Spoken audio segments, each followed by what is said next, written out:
Des références à Star Trek dans ce nouveau roman de Michel Bussy, il y en a quelques-unes et vous allez vite comprendre pourquoi. Rose du futur?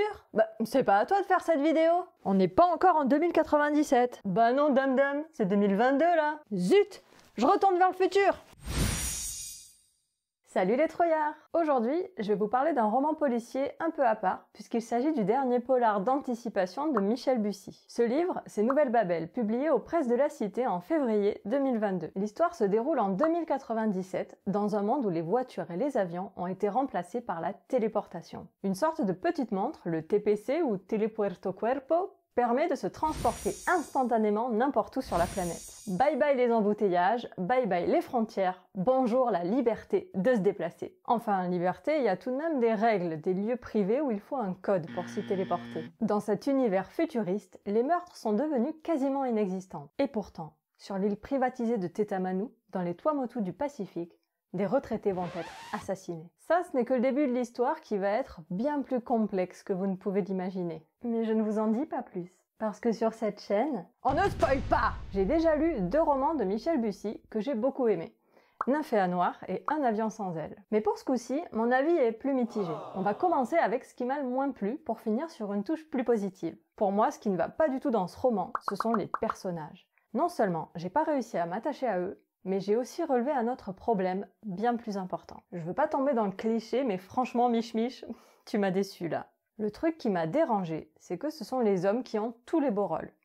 C'est au travers d'eux que tout cet univers fonctionne, dans le bien comme dans le mal. Les personnages féminins semblent subir la situation plus qu'autre chose. Par exemple, l'héroïne Cléo m'a paru inutile à l'intrigue.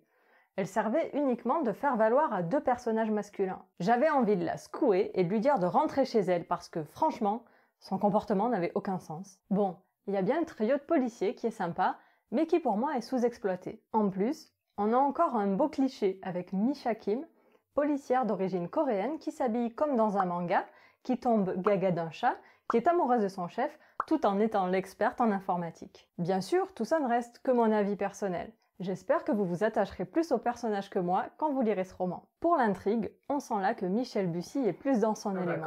L'enquête policière est intéressante avec pas mal de rebondissements. Par contre, j'ai trouvé qu'il y avait des longueurs, des répétitions d'idées et des scènes très hollywoodiennes, si j'ose dire. De type course-poursuite interminable, scènes de sexe improbables, etc. Ceci dit, l'intrigue est très bien intégrée à l'univers d'anticipation. En parlant de l'univers, j'ai trouvé que c'était le point fort de ce roman. J'ai bien aimé cette idée d'un monde sans frontières. Par ailleurs, l'explication de l'univers est plutôt bien faite et fluide, ce qui rend sa découverte très digeste. Une autre partie que j'ai appréciée, ce sont les sujets abordés. C'est la partie croustillante des romans d'anticipation. L'auteur a abordé les thèmes du réchauffement climatique, de la non-violence, mais aussi de la religion et la désurbanisation. En gros, quelles seraient les conséquences d'un monde où l'on n'utilise plus le pétrole et d'un monde sans frontières? C'était très intéressant, mais sans être donneur de leçons et sans nuire au développement de l'intrigue. J'ai bien aimé. C'est maintenant l'heure du trouillomètre pour Nouvelle Babel de Michel Bussy. 2 sur 5. Ok, mais lis-le en journée. Bon, j'ai beaucoup hésité à mettre Même pas peur. En effet, il n'y a que 3 ou 4 scènes que j'ai trouvées dégueu, personnellement. Mais ça reste globalement très soft. En plus, côté ambiance, on est très peu dans le stress ou l'angoisse, sauf à 1 ou 2 moments peut-être. Donc pour les personnes sensibles, lisez-le plutôt en journée. Mais si vous êtes peu sensible à quelques éclaboussures de sang, c'est largement soutenable. Est-ce que je recommande ce livre? Oui, parce que c'est un polar original de par son univers, et que si vous aimez les voyages, ça peut vous plaire. En effet, dans ce roman, on visite environ 23 pays. Comment ça, vous avez acheté le livre sans utiliser le lien dans la description? Il permet pourtant de financer la production de ces vidéos sans aucun frais pour vous.